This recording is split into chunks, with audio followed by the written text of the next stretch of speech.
All right, so today we're going to dive into something really fascinating, how Filipinos responded to centuries of Spanish colonial rule. And look, this isn't some simple story of heroes and villains. It's way more complex. A whole spectrum of reactions, from all-out defiance to really clever adaptation. Let's explore that spectrum together. So let me just start by asking you this, straight up. Imagine a foreign power shows up and tries to change everything. Your faith, your laws, your entire way of life. What are your options? What do you do? Because that was the exact massive dilemma facing all the different peoples of the Philippine archipelago. Now, to really get the responses, you first have to understand the lay of the land. The Spanish didn't just walk into one unified kingdom. Nope. They landed in a fragmented archipelago. Hundreds of islands, tons of diverse communities. And this geography, it was absolutely central to their whole strategy. And this right here, this really paints the picture of their conquest. Spanish power was pretty much concentrated along the coasts and in the lowlands, places like Luzon and the Visayas, where most people lived and where it was easy to get to. But the rugged mountains up north, the southern islands of Mindanao, whoa, that was a completely different story. They were a world apart, staying way beyond colonial reach for centuries. Okay, so let's start at one end of our spectrum, direct armed resistance. For a whole lot of people, the only real answer was to fight back. And this wasn't some rare event. It was a constant, simmering feature of Spanish rule. Just look at that number. Let it sink in for a second. Over 200 documented uprisings. That's not just a handful of rebellions here and there. That's, on average, more than one major revolt every 2 years, for centuries. I mean, that's a relentless, generations-long struggle for freedom happening all across these islands. In this resistance, it took all kinds of forms. Down in the south, you had the Moro Wars, which went on for centuries. In the Tagalog region, you saw these huge agrarian uprisings over who owned the land. And all over the place, there were these localized rebellions that would spark up because of abusive officials. Then you even had religious crusades, like in Bohol, to try and bring back the native faiths. What's really fascinating about the Moro resistance was the powerful why behind it. They declared a jihad, a holy war. So for them, this wasn't just about land or power. It was a sacred duty to defend their religion, Islam, and their entire culture from the Spanish. And that's what made their fight so incredibly resilient. So we know people fought, but what were the actual sparks that lit the fuse? Why did someone finally decide, okay, that's it, and risk absolutely everything to take up arms?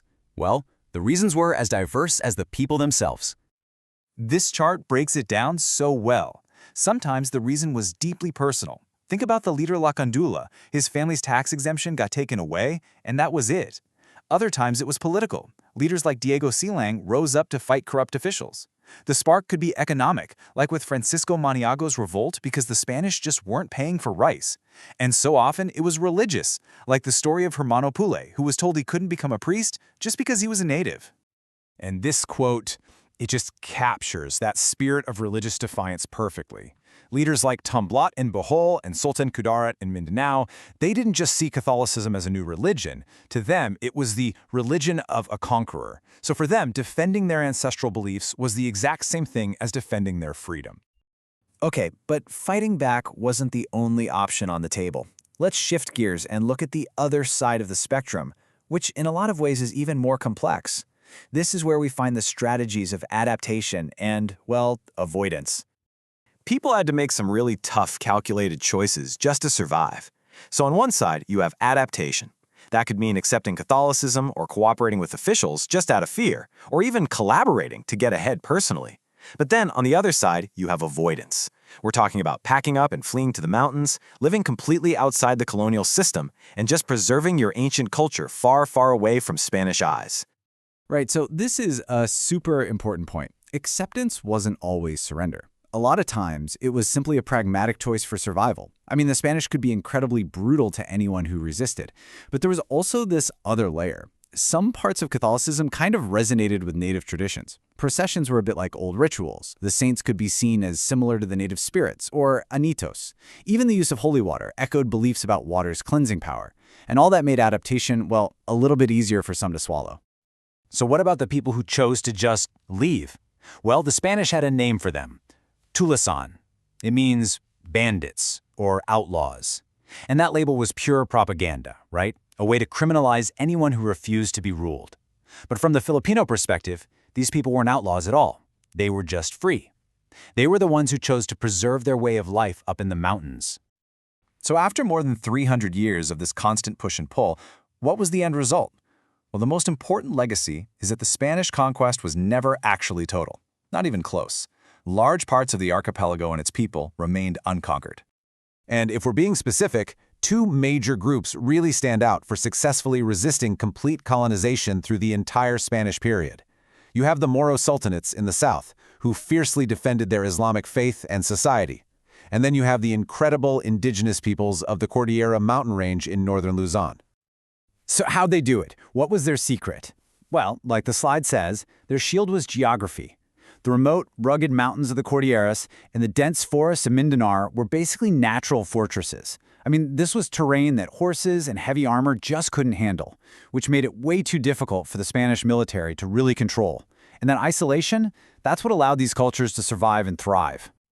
Okay, so let's zoom out and look at the big picture here. What are the key takeaways? First, the Filipino response was never just one thing. It was this huge, wide spectrum. Second, direct resistance was constant. It was widespread, and it was always deeply motivated. Third, don't forget that adapting and avoiding were also incredibly powerful strategies for survival. And finally, and this is so important, this complex, centuries-long struggle is the very reason why so many unique pre-colonial cultures are still alive and well in the Philippines today. And that brings us to our last big thought. This legacy, this whole spectrum of fighting, adapting, and enduring, it's woven right into the fabric of the nation. So, when we move beyond the simple stories of heroes and villains and instead see this incredibly complex tapestry, how does that change our understanding of what it means to be Filipino today? Something to think about. Thanks so much for joining us.